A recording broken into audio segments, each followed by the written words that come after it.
ठीक है, स्टार्ट। तो हम बात करेंगे प्राण क्रिया के बारे में। प्राण क्रिया है क्या?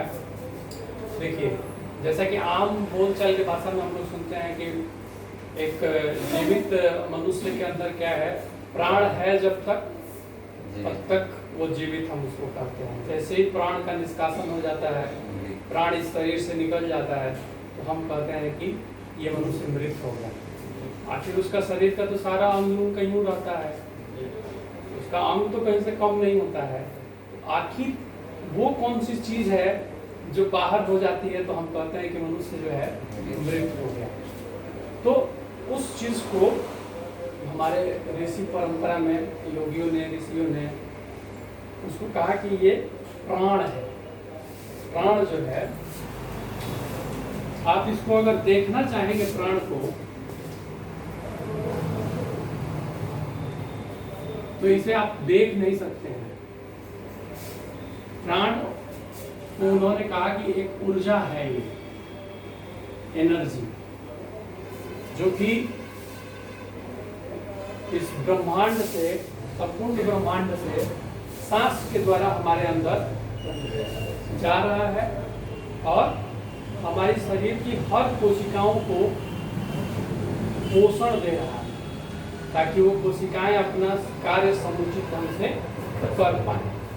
तो ये शरीर की संपूर्ण कोशिकाओं को पोषण देने का कार्य हमारा प्राण ऊर्जा जो है वो प्रोवाइड कर रहा है। प्राण ऊर्जा उन कोशिकाओं को ऊर्जा दे रही है। अब सवाल ये उठता है कि ये प्राण ऊर्जा आती कहाँ से है? प्राण ऊर्जा, देखिए, संपूर्ण ब्रह्मांड में जो भी एनर्जी है, जैसा आप लोगों ने पढ़ा है कि एनर्जी ना तो पैदा होती है और ना ही खत्म होती है। एनर्जी का क्या होता है? ट्रांसफरेंस होता है, मतलब एक रूप से दूसरे रूप में बदल जाएगा। तो यूं ही ब्रह्मांडीय ऊर्जा हमारे शरीर में सहस्त्रार के थ्रू, यहाँ जो हमारा, जहाँ पे हम लोग मतलब तेल बांधते हैं, पॉनी तेल बांधते हैं, जहाँ पे, वहाँ से ये ऊर्जा हमारे शरीर में प्रवेश करती है और प्रवेश करने के साथ शरीर की संपूर्ण कार्य प्रणाली को ये कार्यान्वित करती है। तो अगर नट सेल में कहा जाए कि अगर किसी व्यक्ति के अंदर उसका प्राण ऊर्जा जो है वो अगर डिस्टर्ब हो गया, उसका ह्रास हो गया, उसकी कमी हो गई, तो ऐसे व्यक्ति में तमाम तरीके की परेशानियां आ सकती हैं।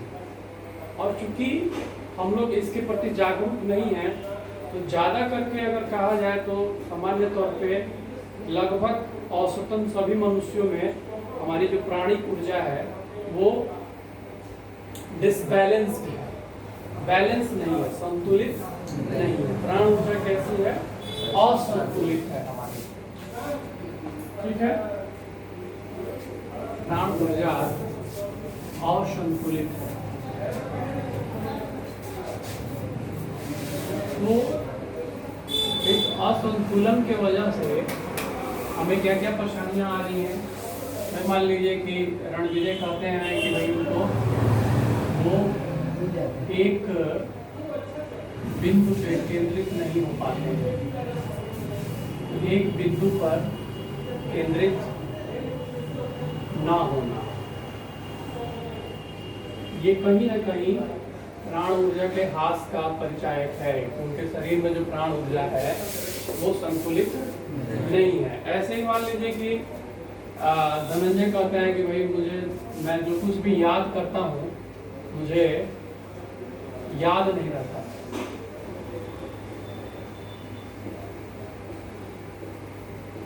ठीक है, किसी और की कोई परेशानी है तो बताए मुझे, कोई भी परेशानी, जो भी जनरल इशू हो बताओ। याद नहीं रहता है, कंसंट्रेट नहीं कर पाते हैं, या कहा जाए कि बोल नहीं पाते, याद रहता है लेकिन क्या है कि शब्द रूप में बाहर नहीं निकाल पाते हैं अपनी भावनाओं को, यही ना।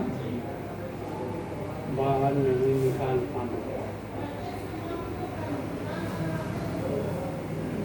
अपनी भावनाओं। और किसी की कोई दिक्कत?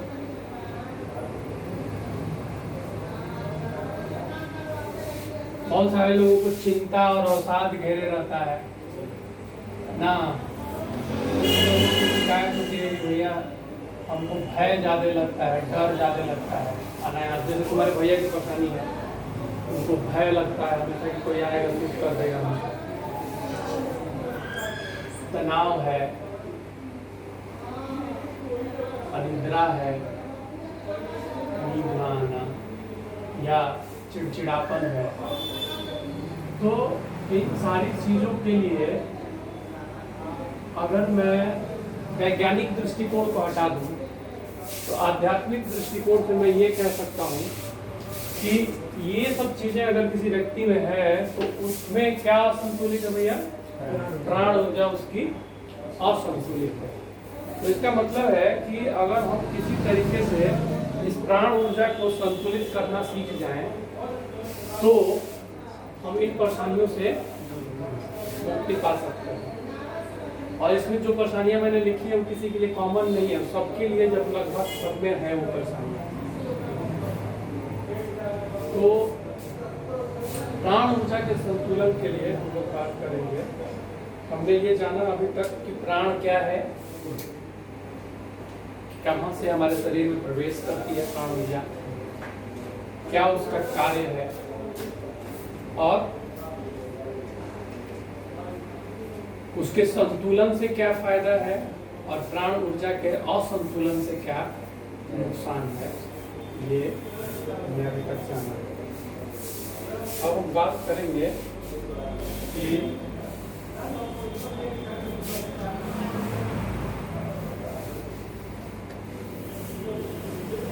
प्राण जो है उसका शरीर में हमारा प्रवेश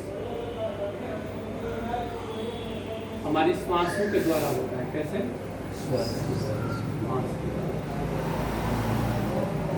श्वास के द्वारा प्रवेश होता है। अर्थात ब्रह्मांड में तो प्राण ऊर्जा ब्रह्मांड से आ रही है, लेकिन हमारे शरीर में प्रवेश सांस के द्वारा ही हो रहा है, श्वासोच्छ्वास के द्वारा।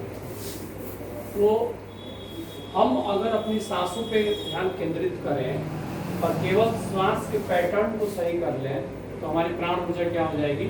बैलेंस हो जाएगी। तो इसके लिए कुछ टेक्निक्स हैं, टेक्निक को देखते हैं क्या है इसमें।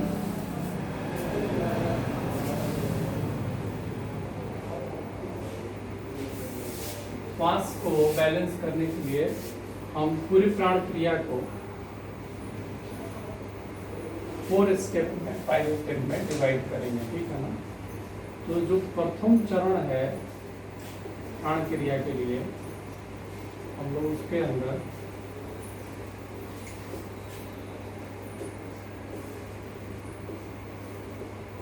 श्वास लंबा और गहरा लेते हैं।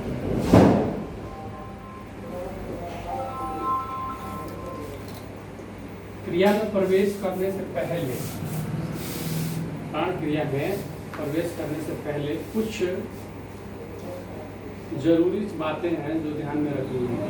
कब हम ये क्रिया कर सकते हैं, उसके लिए क्या क्या हमें सावधानियां रखनी होंगी। तो सबसे जरूरी चीज़ है कि क्रिया कभी भी खाली पेट करना है, ठीक है। क्रिया पूरा पेट खाना खा के नहीं करना है। या तो आप सुबह उठे खाली पेट कर लिए या खाना खाने के 2 घंटा के बाद करना। और इसके साथ साथ ज़्यादा बेहतर हो कि आप सुबह उठ के करें इसको। जब उठें, उठने के बाद अपना फ्रेश होने के बाद आप इसको कर लें। या अगर सुबह समय नहीं मिल पा रहा है तो फिर शाम को करें जब आपका खाली समय हो। लेकिन बेसिक चीज़ का ध्यान क्या रखना है कि पेट खाली होना चाहिए, ठीक है। दूसरा ध्यान क्या है कि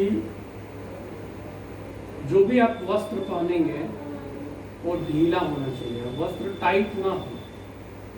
कि इधर चुभ रहा है उधर चुभ रहा है, ऐसा कुछ भी नहीं होना चाहिए। गीला वस्त्र होना चाहिए, बिल्कुल फ्री होना चाहिए, जिससे कि कहीं पे तनाव महसूस ना हो। इसके बाद सुख आसन में बैठना है। सुख आसन कोई भी हो सकता है, आप कुर्सी पे भी बैठ सकते हैं अगर नीचे बैठने में दिक्कत है, या आप नीचे आसनी लगा सकते हैं जमीन पे। साथ ही जो आपका आसनी होना चाहिए वो विद्युत का कुचालक होना चाहिए, ध्यान रखिएगा। आसनी कैसी होनी चाहिए? विद्युत की कुचालक होनी चाहिए।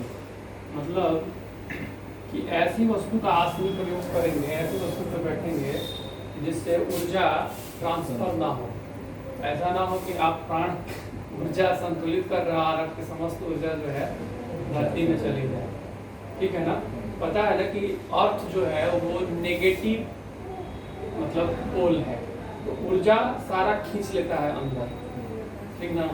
तो आप चूंकि अपने ऊर्जा को बैलेंस कर रहे हैं, तो बैलेंस करने से पहले आपको ये ध्यान देना होगा कि आप जहाँ बैठे हैं वो आसन जो है वो विद्युत का कुचालक होना चाहिए। तो इस ऐसी स्थिति में हमारे लिए बेस्ट ऑप्शन होता है कि हम कपड़े की कोई चीज़ बिछा दें और उसके ऊपर कोई रेशमी वस्त्र डाल दें, ठीक है ना?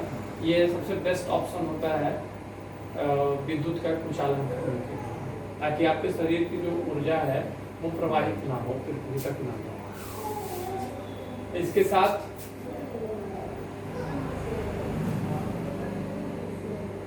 जब ये चीजें हो गई तो अब हम प्राण क्रिया के अंदर प्रवेश करेंगे। प्राण क्रिया के अंदर जो फर्स्ट स्टेप है उसमें क्या है कि सांस जो है लंबा और गहरा लेना है। लंबा और गहरा का मतलब है कि सांस जब आप लेंगे तो पूरा पेट फूलेगा, छाती फूलेगा और फेस भी फूलेगा, मतलब ऐसा लगेगा कि पूरा शरीर में हवा आप भर दिए, ठीक है? और छोड़ते हुए पेट बिल्कुल पीछे तक जाएगा एकदम, मतलब ये जो पेट है वो आपके रीढ़ की हड्डी से सट जाए सांस छोड़ते हुए। ध्यान रहे कि इतना मत सटा लीजिए कि पेट में दर्द शुरू हो, इसका ध्यान रखना है। कोई गर्भवती स्त्री है, अगर उसको करना है तो वो अपने बहुत आराम से करेगी ताकि उसके पेट के ऊपर दबाव ना आए। इसीलिए खाली पेट के लिए कहा जाता है कि खाली पेट जब आप करेंगे तो मैक्सिमम पेट को अपना जो है पीछे की तरफ ले जा सकेंगे, ठीक है? तो ये फर्स्ट स्टेप में हम श्वास लंबा और गहरा जो करते हैं उससे हमारे विचारों में स्थिरता आती है। जैसा मैंने पहले बता रखा है आप लोगों को, या आप लोग जानते भी होंगे कि हम लोग 1 मिनट के अंदर कितने विचार हमारे मन में चले जाते हैं? 60। 1 मिनट में 60, मैंने लगभग 40 से 60 विचार जो है हमारे मन में, वो हम चाहे ना चाहे उतने विचार घूम जाते हैं। तो सबसे पहली चीज की ऊर्जा बैलेंस करना है। ऊर्जा को संतुलित करने के लिए पहले आपके मन का स्थिर होना बहुत जरूरी है। मन में बहुत सारे विचार अगर तैरते रहेंगे तो आप कंसंट्रेट नहीं कर पाइएगा।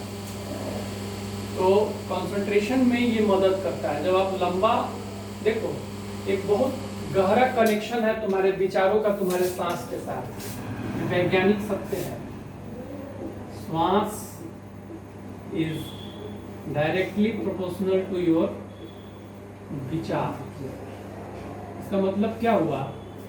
तुम अगर 1 मिनट में 30 बार सांस ले रहे हो तो तुम्हारे विचार कितने हैं भैया? 60। और मान लो तुमने 1 मिनट में 5 बार सांस कर दिया, तुम्हारे विचार कितने रह जाएंगे?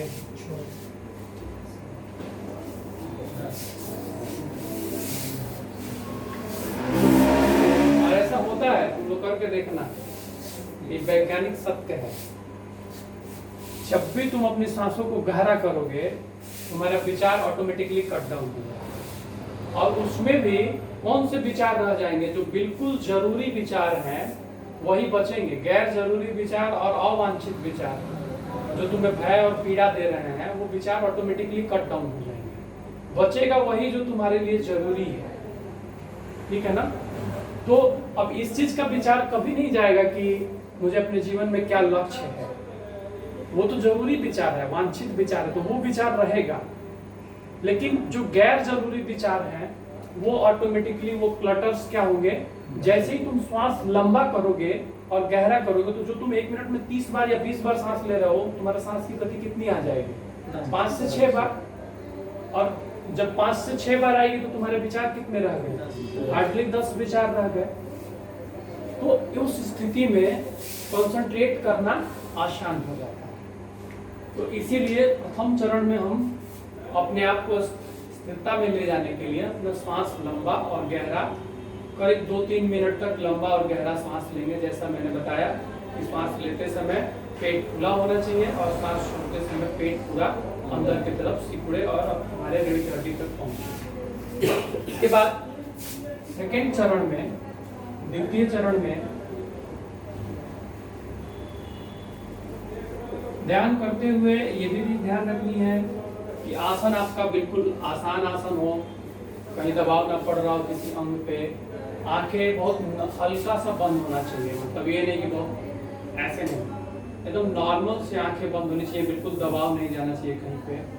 और सांस भी ना बहुत मतलब घर्षण के साथ नहीं, ऐसे नहीं, बहुत नॉर्मल, मतलब सांस लेते समय जो आवाज आए वो आपके बगल वाले को भी पता नहीं चलना चाहिए, इस स्थिति का होना चाहिए। तो द्वितीय चरण में हम क्या करेंगे कि हम प्राण मुद्रा सीखेंगे कि प्राण मुद्रा क्या है, और फिर उसके द्वारा हम प्राणायाम की क्रिया में उतरेंगे। तो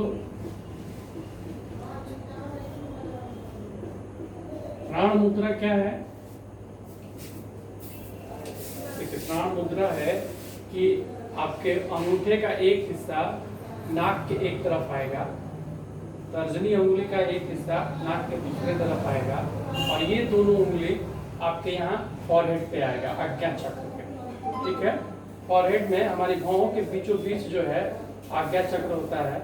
हमारी दोनों उंगलियां यहाँ आएंगी, एक उंगली यहाँ रहेगा, दिख रहा है आप लोगों को, और दूसरी उंगली ये यहाँ रहेगी, और ये फ्री रहेगा। जो छोटी उंगली है, कानी उंगली, ये हम इसको फ्री रखेंगे। ठीक है, ये है प्राण मुद्रा। प्राण मुद्रा करते हुए हम इसको कैसे स्टार्ट करेंगे? तो हम बाईं नासा से, मतलब बाईं तरफ के अपने नाक से, नाक के छिद्र से पहली बार सांस अंदर भरेंगे। इस स्थिति में लंबी गहरी सांस तो रोका हमने, और इसको हमने बंद कर दिया, और दाईं नासा से हम इसको छोड़ेंगे। छोड़ते हुए ध्यान रहे कि पेट कहाँ जाएगा? रीढ़ तक। फिर दाहिनी नासा से फिर सांस लेंगे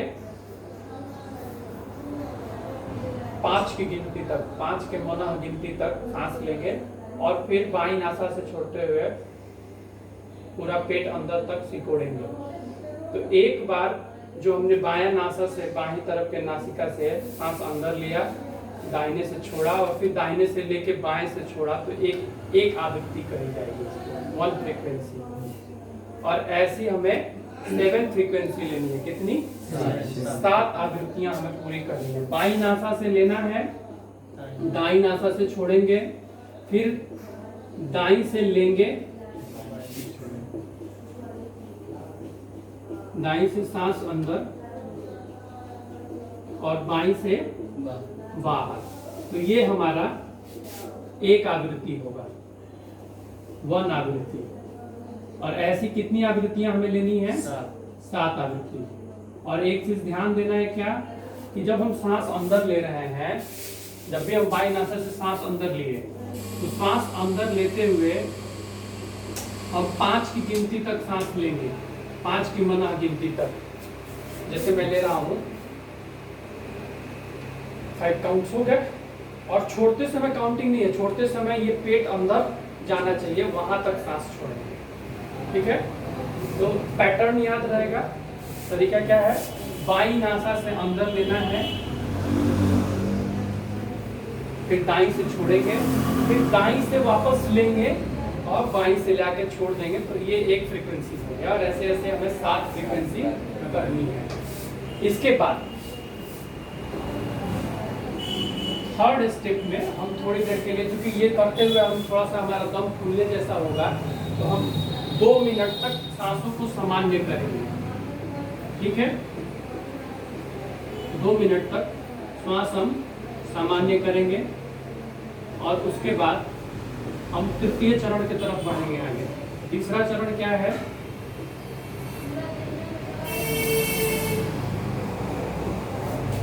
तृतीय चरण में हमें क्या करना है कि श्वास अंदर भरना है पूरा, पेट फूलने तक। ठीक है, और 5 काउंट तक, 5 की गिनती तक सांस को रोक के रखना है। सांस रोक कर रखें और उसके बाद फिर श्वास छोड़ दें। कहाँ तक छोड़ के जाना है? पेट अंदर चला जाए। तो ये एक आवृत्ति हुआ और ऐसी हमें 11 आवृत्ति रखनी है। कितना रखना है? 11 आवृत्ति रखनी है। ठीक है, फिर ये 11 आवृत्ति पूरा करने के बाद हम श्वास को सामान्य करेंगे, मतलब 1-2 मिनट तक गहरी सांस लेंगे और लंबी सांस। श्वास सामान्य हो गया तो हम चतुर्थ चरण में प्रवेश करेंगे। फोर्थ स्टेज क्या है कि सांस लेते हुए हमें भावना करनी है। भावना मतलब अपने मन में ये विचार लाना है कि जैसे आप श्वास अंदर कर रहे हैं तो क्या भाव रहेगा आपका कि मैं शुद्ध चैतन्य स्वरूप हूँ। ठीक है, और श्वास बाहर छोड़ते हुए क्या भाव करेंगे? मैं काम, क्रोध आदि विकार नहीं।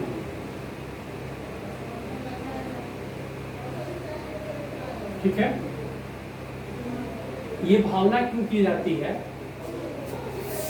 देखो, हम ना इस शरीर को ही मैं मान के बैठ गए हैं और शरीर की जितनी भावनाएं हैं हमारी, उसी को हमने अपना स्वरूप मान लिया है और समस्त जितना भी दुख है हमारा वो उसी भावना, उस विचार के चलते है।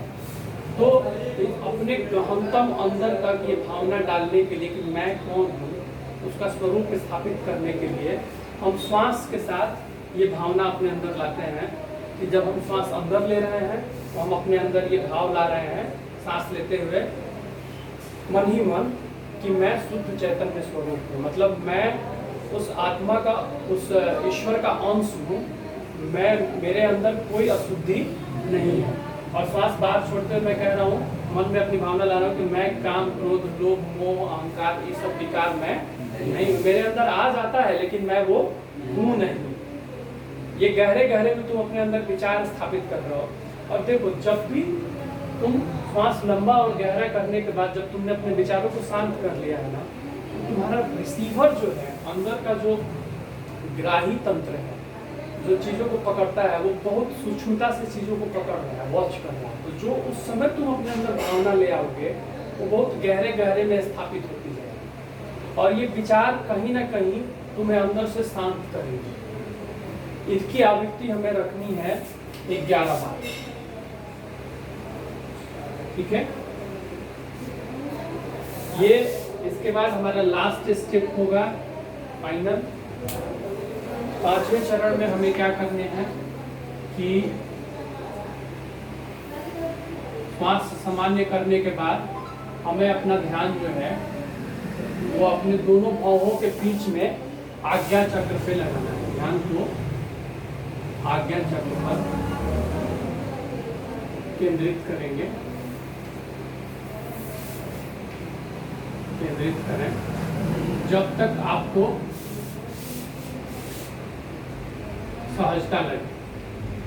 मतलब जब तक आप सहज हैं तब तक ध्यान को हम 2 मिनट 3 मिनट 4 मिनट अपनी आज्ञा चक्र पे कॉन्सेंट्रेट करेंगे। तो इस तरीके से ये पूरी क्रिया लगभग 10 से 12 मिनट में कंप्लीट हो जाती है।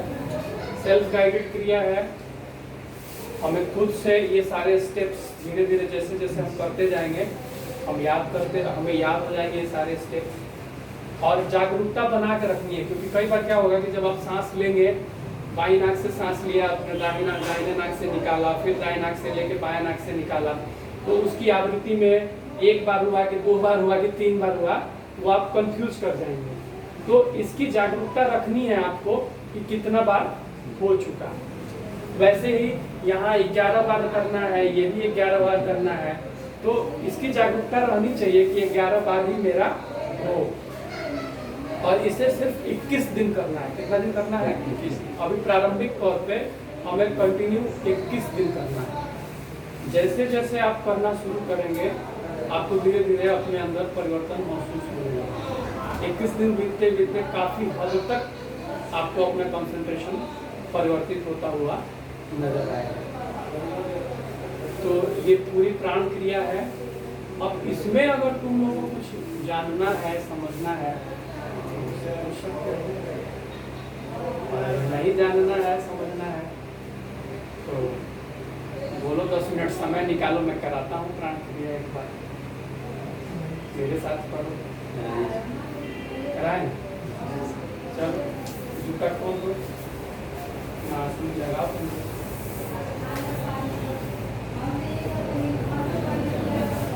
जिस भी आसन में, सुख आसन में बैठना होगा, रिकॉर्डिंग चलते रहेगा, उसमें कोई दिक्कत नहीं है। सिर्फ जो है ना कि गेट हम लोग को बंद करना पड़ेगा, क्योंकि बाहरी जो भी आएगा वो थोड़ा सा हमको डिस्टर्ब करेगा।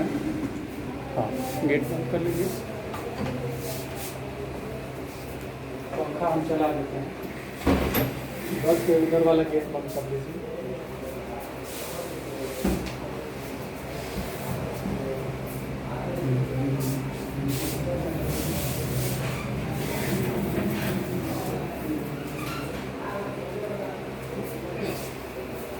करते हुए एक चीज ध्यान रखना है कि रीढ़ का हड्डी जो है वो आपका सीधा होना चाहिए, बिल्कुल भी टेढ़ा नहीं होना चाहिए, स्ट्रेट 90 डिग्री होना चाहिए। और पैर का जो आसन है वो जिस भी आसन में आप पूर्वक बैठ सकते हैं, पैर ना दुखे, उस आसन में आप रहें। तो ठीक है, हम लोग स्टार्ट करते हैं। तो सबसे पहले क्या करना है कि हम लोग प्राण मुद्रा बनाएंगे। ये मुद्रा जो है ऐसे आप बनाइए और इसको दोनों घुटनों पर रखिए। ये देखिए, ये यहाँ उंगली जो है वो शरीर से लगा हुआ होना है, शरीर से सटा हुआ होना चाहिए। अब आंखें बहुत कोमलता से आप लोग बंद कर लीजिए। लंबा गहरा सांस लेना शुरू कीजिए आप लोग।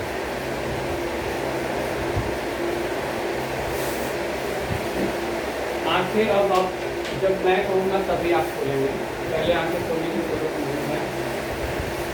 लंबी गहरी सांस आप लेते हैं।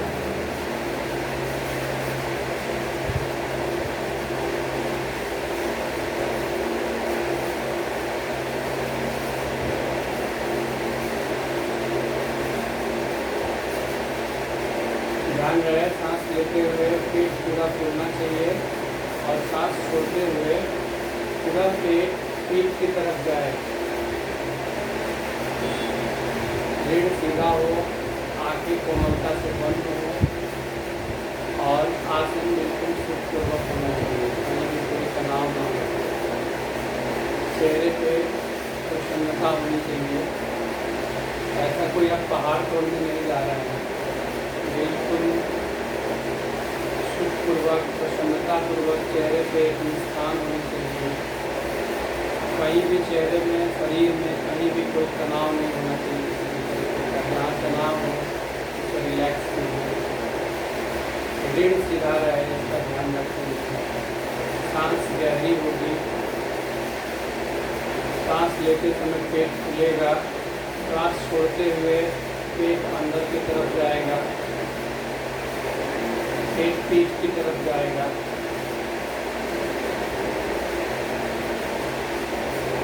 और एक बार गहरा लंबा सांस लें, पेट खुले, सांस छोड़ते हुए पेट पीठ की तरफ।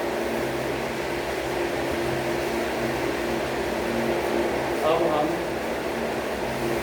प्राण मुद्रा बनाएंगे और प्राणायाम की क्रिया में प्रवेश करेंगे। जैसा मैंने बताया था, आप अपने दाहिने हाथ में के अंगूठा को दाहिने नाक पे लगा लें और दाहिने हाथ की जो तर्जनी उंगली है उसे बाएं नाक पे लगा लें। दोनों उंगलियां बीच की ये आपके आज्ञा चक्र पे चली जाएंगी, फॉरहेड पे, और जो छोटी उंगली है कंसिका उंगली वो ऐसे स्ट्रेट बाहर की तरफ फ्री रहेगी। आपकी कोहनी जो है वो शरीर से जितना नज़दीक हो, आपके धड़ से नज़दीक होना चाहिए, आपकी बदन से लगा हुआ होना चाहिए। अब क्रिया का आरम्भ करते हुए सबसे पहले बाईं नासा से सांस अंदर लेंगे, लंबा गहरा सांस लेंगे 5 की गिनती तक, और फिर बाईं नाक को बंद करते हुए दाहिनी नाक से सांस को बाहर छोड़ेंगे। पेट पूरा पीठ की तरफ जाए, वापस सांस भरेंगे पूरा दाहिनी नाक से, पेट खुले 5 की गिनती तक सांस भरेंगे और फिर बाईं नासा से हम सांस को बाहर करेंगे। पेट घुटते रहे अंदर तक, पूरा सांस बाहर कर देंगे। ये हमारी एक आवृत्ति हुई। और दूसरी आवृत्ति के लिए हम लोग बाईं नाक से सांस भरेंगे अंदर की तरफ, 5 की गिनती तक सांस भरे, पूरा पेट खुले, दाईं नासा से सांस बाहर छोड़ेंगे,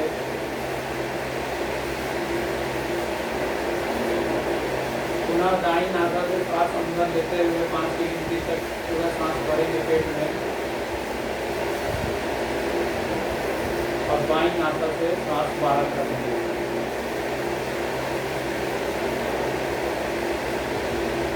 ध्यान रखेंगे हमारी मुद्रा, आसन सरल होना चाहिए, कहीं भी कोई दबाव ना हो, एक आदमी सीधा हो, चेहरे पे प्रसन्नता हो।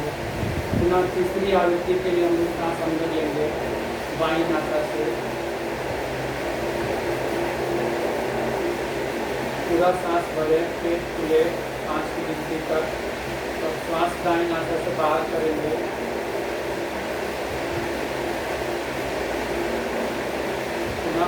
दाईं नासा से सांस अंदर लेंगे 5 की गिनती तक, और सांस धीरे धीरे बाईं नासा से बाहर कर देंगे।